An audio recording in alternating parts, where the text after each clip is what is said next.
Behind every amazing flavor is an amazing human who has perfected their craft. Welcome to Flavors Unknown, a behind-the-scenes look at new flavors and the chefs, pastry chefs, and bartenders who create them, with your host, Emmanuel. Hey there, welcome back to another episode of Flavors Unknown.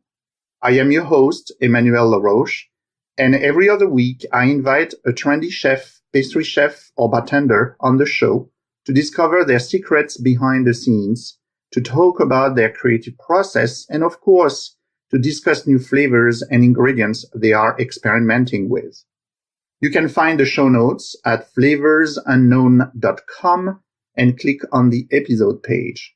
Remember to subscribe to the podcast to stay up to date with every new episode. Rating and reviews, of course, are always welcome.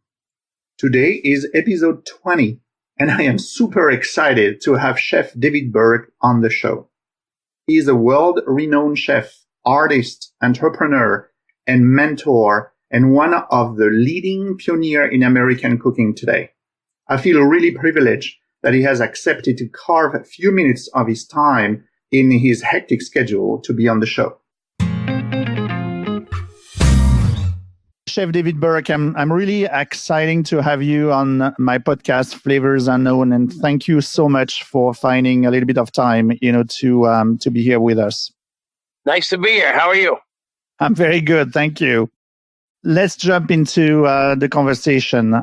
When you read a lot of things about Chef David Burke and with all the series of openings and your involvement in specific projects, it is very difficult to keep track of David Burke worlds. So how many restaurants around the planet currently have your name attached? I think we're about 10 right now. We've got most of our restaurant focus is on the East Coast, the Northeast. And we're currently looking in the Middle East, Dubai and Saudi Arabia. A lot of our focus is on New Jersey, outside of Manhattan, Long Island, upstate New York, DC, Philadelphia. But currently, most of it is 3 in New Jersey, 1 in Long Island, 1 upstate New York, 2 in Manhattan, DC, St. Louis. We go where the action is, but I think we say no to a lot of projects that are just too far away because I don't want to fly that much. I don't want to, I'd rather stay closer to home and grow a team that doesn't have to travel when we expand. So you have been an influential presence in the industry for now more than 30 years. So what do you think are the factors in longevity and relevance in this industry? Well, I think having an open mind is very important. Work ethic is extremely important as well. There have to be a hunger for success, I believe, and enthusiasm. I think that you really got to like what you do to stay excited about things, for the future. We're experimenting with a lot of vegetables now, vegetarian type of things.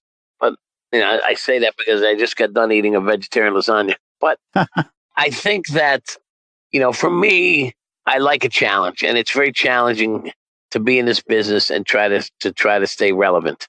And there's many things. I mean, the opportunities are there if you look for them. But there's so many beautiful things about the food industry that you can do and to be creative. And I like to be creative. So there's so many things that you can work with. So it's hard not to be excited about opportunities. It's also easy to burn out. That's the other problem. What are the big trends today from your point of view, changing the way how Americans eat and how chefs cook? Well, trends are trends. And, I used to get called every year to ask, what are the trends? And, they start to follow a certain pattern. But as a whole, if you look at, I had a dish last night with foie gras and scallops up at one of my restaurants in Saratoga. And I was like, it's been a long time since I ate foie gras. So, foie gras at one point in the 80s was on all the restaurants, high-end restaurants in New York, and you don't see it as much anymore. So it trended for a long time. It's still relevant. It's still around. I get it. But people, backed off it. You got to be able to edit the trend and take out that little nugget that's going to stick around and the reason the trend started. If you look at molecular cuisine, it trended for a while. And because you're in the business, you're in the manual, you understand that a lot of this was hocus pocus. You know what I mean? It was a little bit, it was taking what the manufacturers would have been doing for a long time and adding it to the fine dining plate. So there was a little trickery involved, but there was a nugget or two in there that will stay in the mainstream of dining. The same as when you had cuisine mensuer and architectural food and the vegetarian movement and the grains, so things will trend, and then you'll figure out where they're going to, which ones are going to get into the Hall of Fame and live on. And if there's anything going on in the food world at the moment that really bothers you right now? Well, nothing really bothers me in the food world. The only thing is the overhyping of something very simple. When they overhype a fried chicken sandwich, you know what I mean? Like, oh my God! Then usually these are some of the media. It's the media. They say the absolute best chicken sandwich in New York. Really? I mean, and did they really try on 1,000 chicken sandwiches in New York? No. So the overhyping, which is usually either the publicists or the food writers, is a little bit bothersome to me. Kale, a few years ago, kale was just a nightmare. How kale became, everything was kale. That kind of subsided a little bit. Beets were there for a while. Brussels sprouts were trending. And now I don't know what's the ingredient of the day. Burrata is certainly a good one to be trending. When kohlrabi. I don't know if is kohlrabi? Since last year, we heard a lot of kohlrabi around. Yeah. Yeah, well, good luck with that one. I mean, I used kohlrabi 20 years ago in the River Cafe. Nobody even knew what it was. And we ran it for one season, and we said, we can't sell everything. But there's some really good farmed ingredients now, too. Like the carrots that you're getting, the multicolored stuff, and some of the mushrooms are coming out really great. The purple carrots. So, I think that grains are trending. And I think broths are trending, like bone broths and things like that. And these are all very good things to be trending because they're easy to get, they're easy to produce, and they're quite delicious. So you were talking about the media, and obviously over the years you have become one of the most recognized, chef on television. With all your appearance you have done in Top Chef Masters and, the Rachel Ray Show and the Today Show and so on and so forth, Chef America. What is your view on the states of food TV in America today? Well, I don't watch a lot of it because I work a lot. But I think the television, food on TV has been very helpful to the recognition of a chef and what a chef does. Certainly the reality shows and some of what the Food Network and Bravo does has certainly made people aware of the talent and the hard work and the creative juices and the determination that goes into becoming a great chef. On the other hand, the likeliness of a young chef ever making it to the certain level of celebrity chef and or success, more importantly than celebrity chef, is a successful chef, is not easily realized. And I think there's a little disconnect in that. I think young chefs or culinarians that are searching fame and fortune by joy, it's very difficult to get there. So I think the TV Food Network in general has been very positive on the industry, but also it provides hope for a lot of people and a dream perhaps. And I think people need to realize that dream is doable, but there's a big pile of hard work in front of you. Yeah, it probably portrays like a certain image, which is maybe not the reality. Well, yes. And it's also very cool to be a chef. When I was in the 70s, when I wanted to be a chef, I told my father I want to be a chef. He was super disappointed, because it was not recognized as even a profession until 1977. It was a service industry job. It was like a maid's job. It was like a janitor's job. This was a service industry. So 1977, they called it a profession, which, and that was spurred by by the Sea of Culinary Institute of America. And the fact that so it became a profession in 77. So you got to think in 33, in the last 50 years almost, it's come a long way. I love being a chef, and I've seen a lot of different things and what it takes. And I just think that, there has to be an understanding that this is a lifestyle when you become a celebrity, to get to the certain degree of master chef, celebrity chef, there's a lot of sacrifice, and that I think needs to be understood by the young people in the industry today. And you have done it all. I mean, you're a chef, obviously. You are an inventor, a restaurateur, concept creator, a celebrity, and a forever student. I think that you said that about, a lot of food possibilities. So you have introduced the dim sum format to American style dining. You're inventing the pastrami salmon. You've been awarded at the U.S. patent for dry aging meat and a lot of other things. So where does your desire to continuously break new ground, come from? You need to be unique to stand out. Okay. I mean, and I've never been one to be as good as the guy next to me. I want to be better. I don't want to be as good as the restaurant down the street. I want to be better than that restaurant. And that's just my competitive spirit. And more importantly, I want to be cooler or more unique. I want to have, as a restaurateur and a chef, I'm a show off. Okay. I think any chef, any craftsman to a certain degree is a show off. If you're a cabinet maker, you want to build a great cabinet and you want people to say, wow, or you're a home builder, or you're an architect, or you're a painter, or you're a glass blower. You're going to want to be, you're showing off. You're proud of what you do. So when I create menus and I design concepts, I need it to be somewhat unique. And I think people expect me to come up with new things. Like, what is he going to do next? What do you think is on that menu? Or of course, so Michel Richard, I don't know if you remember him. He passed away, but a very good and creative chef. He also started as a pastry chef. He was one of the few chefs that I could see a picture of the food on a cover of a magazine and know it was him without seeing his name. So I like to have a style or a signature unique style to do something. You also have to have variety as well. But how do you keep your mind open and fresh so you can keep pushing boundaries? Well, I don't know how you keep it closed. I just keep it. I don't know how you, I don't know how you close it. I'm a sponge for information, especially when it relates to food. So you have been a mentor to many chefs. And so what's your most important values and learnings that you want to transmit, to a new generation of chefs? Well, one of the most important things, and it's funny because I hired a new girl today and she was cutting radishes and she didn't hold the knife correctly. So I walked over and showed her what to do. And this is the fundamentals.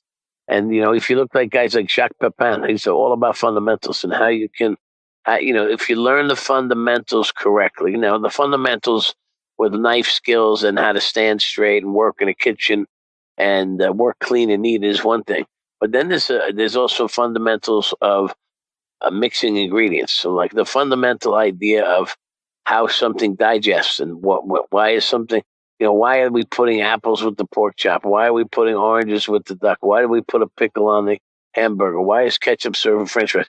That question, why, should be asked 1,000 times a week from a young student. And your mind has to work that way. You have to start to geographically and historically understand why certain things went with certain things. Then you can build something. The same as an architect needs to understand the fundamentals of how he can put 100 stories on top of a piece of cement, how it's going to work. You know what I mean? How do you build this dish? Now, an architect doesn't have to worry about how somebody feels after they rent his office, but we have to feel how good somebody feels after they eat. How good is the coffee? What about, is the dessert sweet enough? The digestive properties and the portion size and the balance in the dish is all very important. Was she scared of you when you came towards her and told her how to? Are you a scary chef? No. I'm not.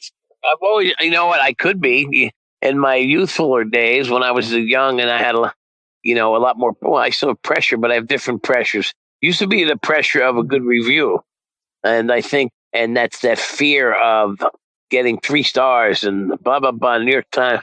Now, you get to a certain point, you have a more confidence than the writers because you're basically the expert, but it still has to be good. It has to be great. And back then I had more pressure And again, yelling and coaching is what we call it. We don't call it yelling. Coaching. We coach with we coach with vigor. Like some coaches on the sidelines throwing the paper on the ground, kicking the dirt, and yelling at the referees. The single goal is to win, right? To win the game. I want to win the service. I want to win the customer back. So there's different coaching methods. Right now, the way I look at it, if a chef is yelling too much, he has the wrong team.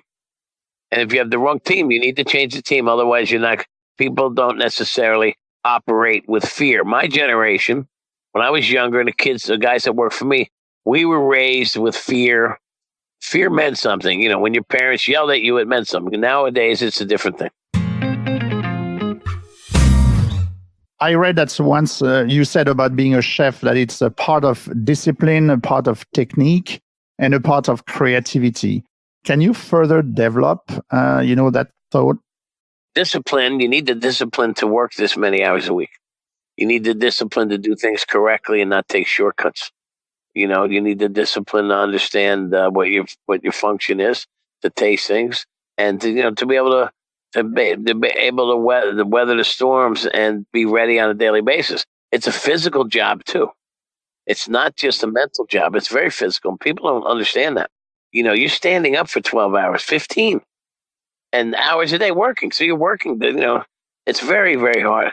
But you had discipline and fundamentals. What was the other thing? The technique comes with fundamentals.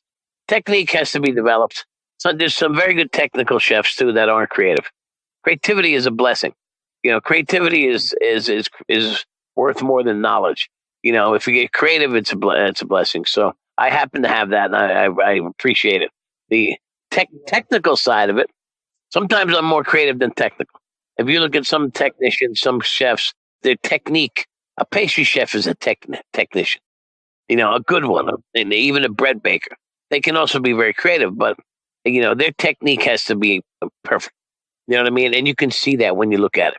And my technique, I'm more of a freelance. I don't like to do the same thing 1,000 times the same way. I just can't. So I understand that about myself. I can teach something very creative to somebody and help them. I'm a very good worker as well, but I'd rather move on to the next creation. I don't want to be on the assembling cars, every day. I want to be doing something new. I want to master something and move on. And that's part of my ADD-ish personality, is part of my creativity.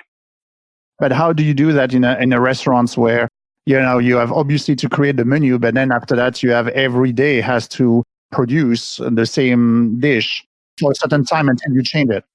We create a recipe, record it, we take pictures, we teach people how to produce the production part of it, and the guys who have to cook it and serve it at night, and then we continue our repertoire. We go to we make another dish. I have enough restaurants where I don't get bored with the one restaurant, not changing the menu. Now, changing the menu too much is not good either, because you have clients, neighborhood people that come for certain dishes. So there's kind of like our menu, 50% of our menu stays the same, 50% changes.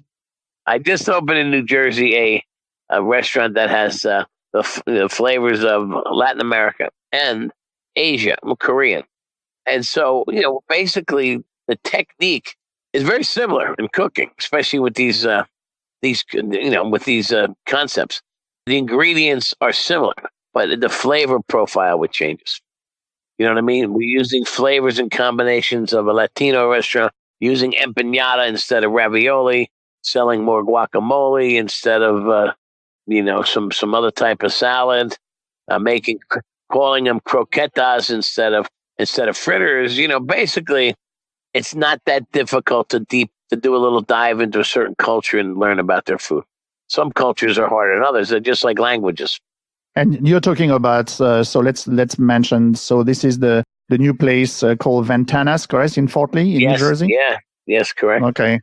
So do you want to talk a little bit about this while you are, on it? Well, listen, if you're in North Jersey, you're crossing the GW Bridge. We're literally right off the George Washington Bridge, and it's a beautiful restaurant. It's lunch and dinner and brunch, and we have an outdoor patio. Just Also has music. We play music. There's a live band every night, 3-piece, and the DJ kicks in at 10 o'clock. Very successful so far. Very proud of this one because I expected a lot of chaos and confusion. And, but we have a great manager and a great chef and a great the ownership from San Cubano. And listen, and New Jersey's willing to pay for high quality products if the quality's there. And that's what's really exciting about it, because I'd like to do more in Jersey.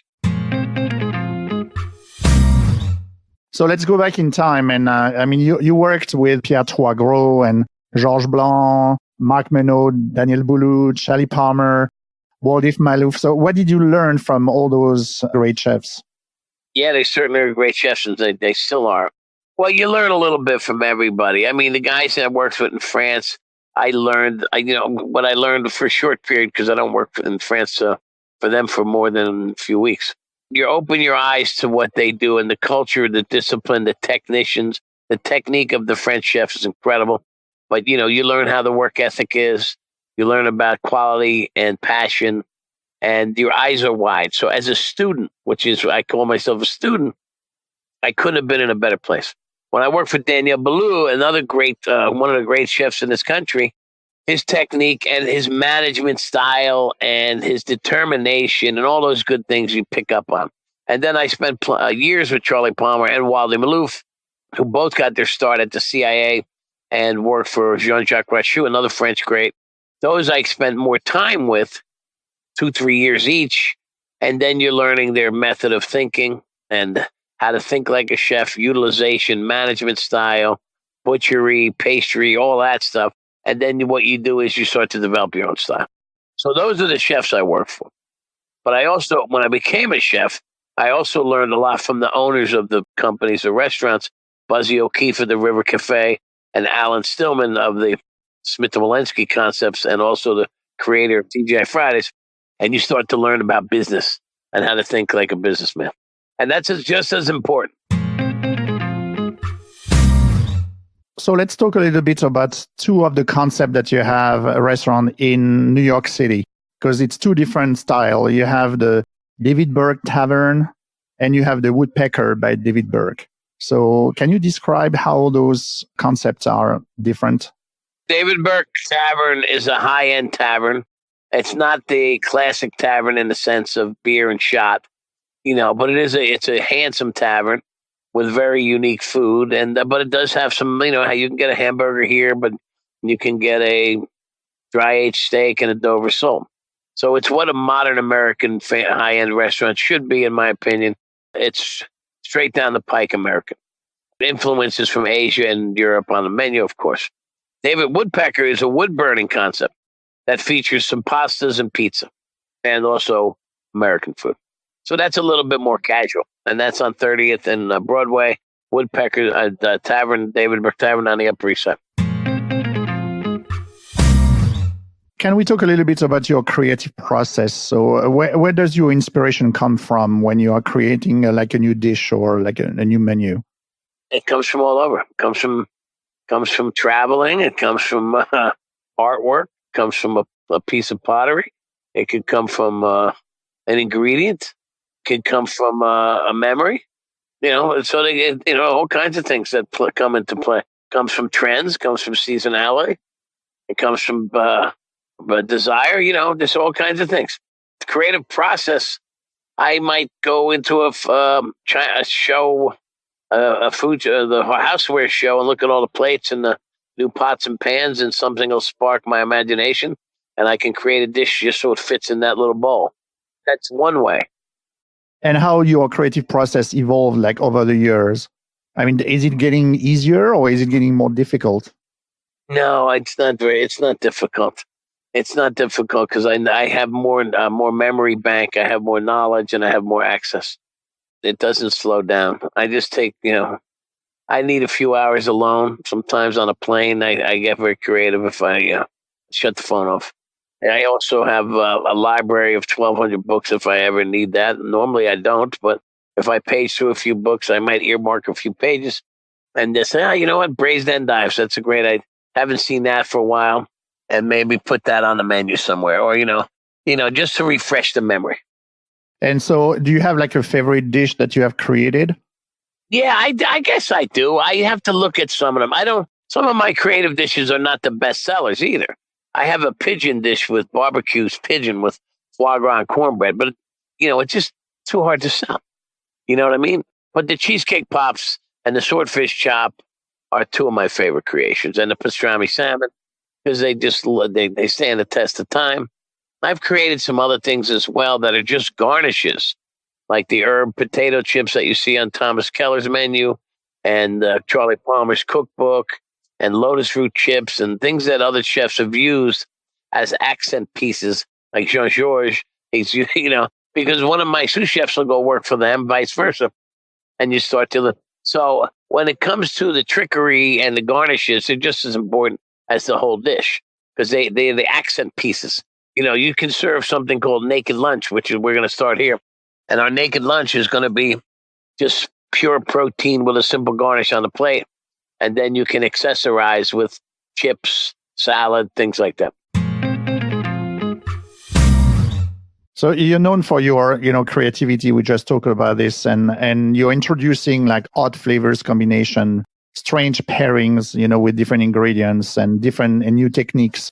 What is the oddest flavor combination that you have ever created from your point of view? Well, I put curry in dessert, which I love. And I think people understand it as long as you don't tell them it's curry. Like what? What kind of dessert? Butterscotch pudding. Okay. Butterscotch panna cotta with a little curry jelly. But we use the curry just like cinnamon. It has just a sweet spice. There's no chili, there's no this, there's no that.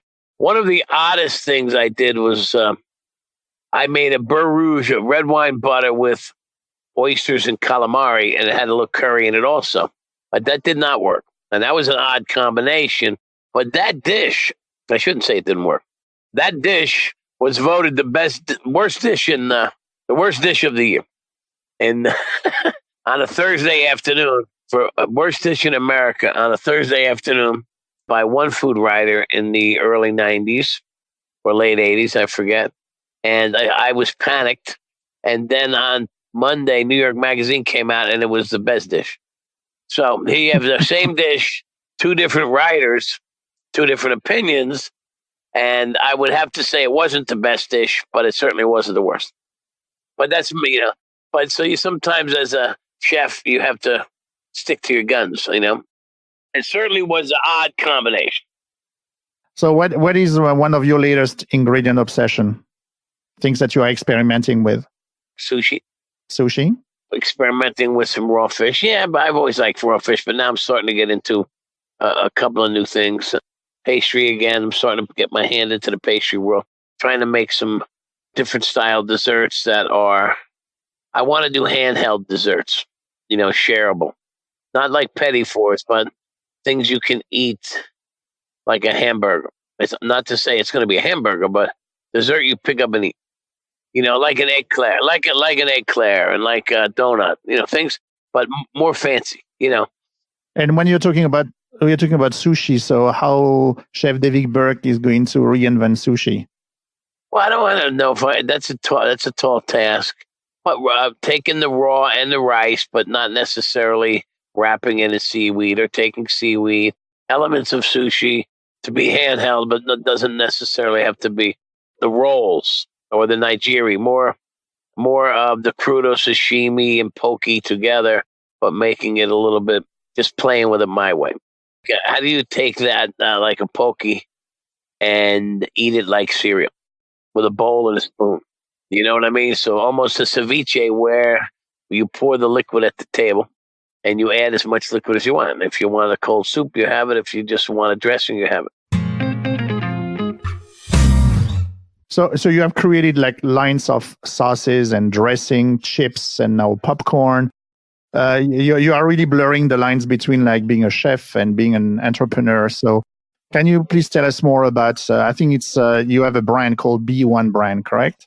So how is this product different from, what exists, on the shelves already? The B1 is our retail product line. And, listen, our steak sauce is the best in the market. And I say that confidently because I worked with companies in the flavor industry. So I know a little bit more about the flavor technicians and how to use the right amount of flavor in certain foods.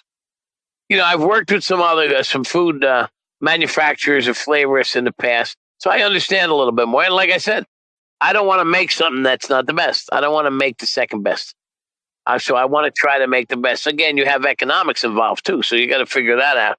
But our popcorn, potato chips, our sauces are all doing very good, and we're also doing some consulting for and endorsing products. Like we're going to be working with a beer company and some other companies, and helping them with the process that I can lend my ideas to.